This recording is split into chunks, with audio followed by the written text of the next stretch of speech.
The computer স্কুলের পক্ষ থেকে আপনাদের অসংখ্য ধন্যবাদ। আশা করি আপনারা খুবই ভালো আছেন।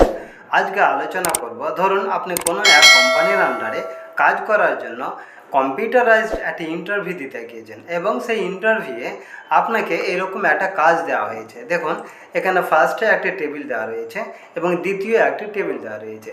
ফার্স্ট টেবিলে দেখুন এখানে প্রোডাক্ট নেম দেওয়া রয়েছে এবং প্রোডাক্ট নেমগুলি দেখুন এখানে কমা করে দেওয়া রয়েছে, অর্থাৎ একাধিক এখানে প্রোডাক্ট নেম এক একটি সেলের মধ্যে রয়েছে এবং কোন দেশে তৈরি হয় তা পাশে এখানে টাইপ করা রয়েছে। দেখুন ফার্স্টে এখানে 3টি প্রোডাক্ট চায়না, তারপরে এখানে দেখুন 4টি প্রোডাক্ট রয়েছে যা জাপানে তৈরি হয়, এখানে 3টি প্রোডাক্ট যা কোরিয়ায় তৈরি হয়, এখানে আবার 3টি প্রোডাক্ট রয়েছে যা নেপালে তৈরি হয়।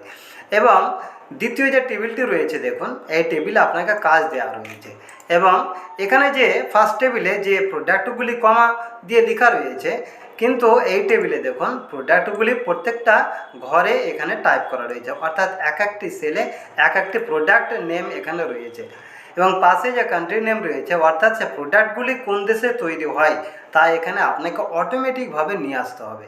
তাহলে এই কাজটি আপনি কিভাবে করবেন তা আজকে আপনাদের দেখাবো। দেখুন ফার্স্ট আমি এই সেলটিকে সিলেক্ট করলাম, সিলেক্ট করার পর ইকুয়াল টু দিলাম, ইকুয়াল টু দেওয়ার পর ভি লুকআপ ফর্মুলা আমি ইউজ করব। তারপরে দেখুন এখানে ফার্স্ট বন্ধনী দেওয়ার পর লুকআপ ভ্যালু চাইছে। এখানে লুকআপ ভ্যালু হচ্ছে এই সেলটি, যেহেতু আমি প্রোডাক্ট নেমকে ইন্ডিকেট করে আমি কান্ট্রি নেম নিয়ে আসবো, তাই দেখুন আমি এই সেলটিকে সিলেক্ট করে দিলাম, কমা দিলাম। কমা দেওয়ার পরে দেখুন এখানে টেবিলারে হচ্ছে দেখুন এই টেবিলটিকে আমি সম্পূর্ণটাই সিলেক্ট করে দিলাম, F4 কি প্রেস করে লক করে দিলাম, কমা দিয়ে দিলাম। তারপরে দেখুন কলাম ইন্ডেক্স নাম্বার, এখানে যে দুটি টেবিল ছিল দেখুন প্রোডাক্ট নেম এবং কান্ট্রি নেম, তো এখানে কান্ট্রি নেম হচ্ছে 2 নম্বর কলাম, ওই জন্য আমি এখানে 2 দিলাম, কলাম নাম্বার হচ্ছে 2। তারপরে দেখুন কমা দিলাম, কমা দেওয়ার পর দেখুন ফলস এক্সাক্ট ম্যাচ হিসেবে 0 দিলাম, ফার্স্ট বন্ধনী ক্লোজ, এন্টার দিয়ে দিলাম। কিন্তু এখানে দেখুন নট অ্যাপ্লিকেবল ইরর সিগন্যাল দেখাচ্ছে। আমি নিচের দিকে নিয়ে চলে এলাম টেনে, দেখুন প্রত্যেকটা ঘরে এখানে নট অ্যাপ্লিকেবল ইরর সিগন্যাল দেখাচ্ছে। তাহলে কারণ এখানে দেখুন এখানে যে প্রোডাক্ট নেমগুলো রয়েছে, এখানে প্রোডাক্ট নেমগুলো দেখুন কমা, একটি সেলে একাধিক প্রোডাক্ট রয়েছে এবং কমা দিয়ে রয়েছে, তাই এখানে কিন্তু এখানে নট অ্যাপ্লিকেবল ইরর সিগন্যাল দেখাচ্ছে। এখানে যদি আবার অ্যাস্টারিক চিহ্ন দিই, দেখুন ল্যাপটপ এর আগে এবং পরে দেন অ্যাস্টারিক চিহ্ন দিলাম, এন্টার দিলাম, দেখুন আবার এখানে কান্ট্রি নেম চলে এসছে। কিন্তু এইভাবে যদি আমি প্রত্যেকটি ক্ষেত্রে করি তাহলে কিন্তু এখানে অনেক সময় লাগবে। তাহলে কি করতে হবে, দেখুন আমি ডিলিট করে দিলাম, ডিলিট করে দেওয়ার পর আমি এগুলোকেও ডিলিট করে দিলাম।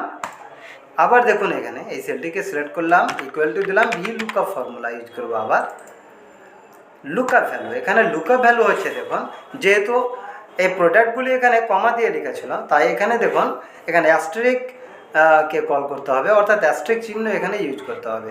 ডবল ইনভার্টেড কমার মধ্যে টাইপ করছি অ্যাস্টারিক চিহ্ন, ডবল ইনভার্টেড কমা ক্লোজ করে দিলাম।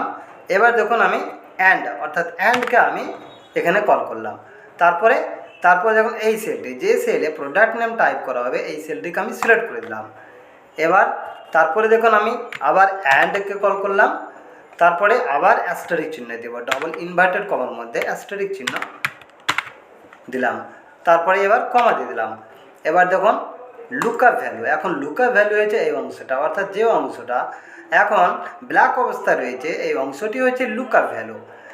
তারপরে দেখুন টেবিলারে চাইছে, টেবিলারে কোনটা, টেবিল হচ্ছে প্রোডাক্ট নেম এবং কান্ট্রি নেম, এই টেবিলটি হচ্ছে টেবিলারে, অর্থাৎ এই টেবিলটিকে, অর্থাৎ প্রথম টেবিলটিকে আমি সম্পূর্ণটাই সিলেক্ট করে দিলাম। F4 কি প্রেস করে লক করে দিলাম, কমা দিয়ে দিলাম। কমা দেওয়ার পর দেখুন column index number, column index number হচ্ছে এখানে কান্ট্রি নেম হচ্ছে 2 নম্বর কলাম, তাই 2 দিলাম। এবার কমা দিলাম, ফলস এক্সাক্ট ম্যাচ হিসেবে এখানে 0 দিলাম, ফার্স্ট বন্ধনী ক্লোজ করে দিলাম। এবার দেখুন এন্টার দিয়ে দিলাম, দেখুন অটোমেটিকভাবে এখানে কান্ট্রি নেম চলে এসছে, ল্যাপটপ চায়না। আমি সিলেক্ট করে নিচের দিকে দেখুন নিয়ে চলে এলাম, অটোমেটিকভাবে দেখুন সমস্ত দেশের নাম এখানে চলে এসছে। তাহলে এখানে দেখুন সমস্ত দেশের নাম প্রোডাক্ট নেম অনুযায়ী এখানে চলে এসছে। অসাধারণ ভিলুকআপ ফর্মুলা। দেখুন এখানে আপনি মনিটর দেখুন জাপান দেখুন মনিটর। তারপরে দেখুন এখানে গোল্ড বেলজিয়াম। তারপরে এখানে দেখুন Korea, skin care, makeup, iPhone, Korea দেখুন এখানে কোরিয়ায় রয়েছে দেখুন স্কিন কেয়ার, মেকআপ, আইফোন। দেখুন প্রত্যেকটা দেশের নাম প্রোডাক্ট নেম অনুযায়ী এখানে ক্রিয়েট হয়ে গিয়েছে। তাহলে এই ভিডিওটি আশা করি আপনার খুবই কাজে লাগবে। এরকম অসংখ্য টিপস পেতে আমার চ্যানেলটি সাবস্ক্রাইব করুন, লাইক, শেয়ার ও কমেন্ট করুন এবং নিয়মিত ভিডিও পেতে নোটিফিকেশান অন করুন।